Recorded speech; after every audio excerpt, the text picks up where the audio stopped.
Ohio field hockey met today at Pruitt Field at 3 p.m. to challenge MAC opponent Missouri State. They came away with a 2-1 victory, continuing their win streak before the MAC tournament. The beginning of the matchup was marred with penalty corners and the constant back and forth of possession of both teams.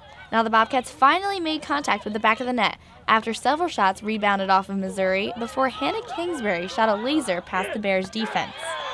The Missouri State defense broke down after that, allowing 2 more corners right before the end of the half. But the Bears would stay strong and not allow any to get past the crease. A shot by Holly Shearer in the 33rd minute tied the game up at 1, and time would run out before either squad could really get ahead.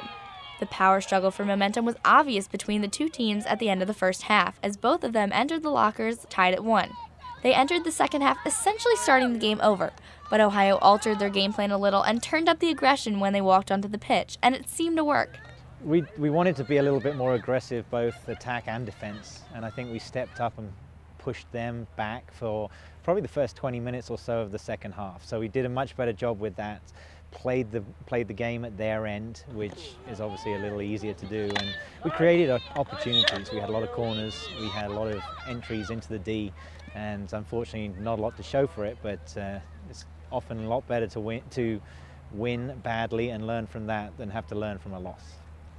After provoking 3 consecutive penalty corners for the second time in the matchup, 1 more corner followed, and the green and white found themselves back on top 2-1.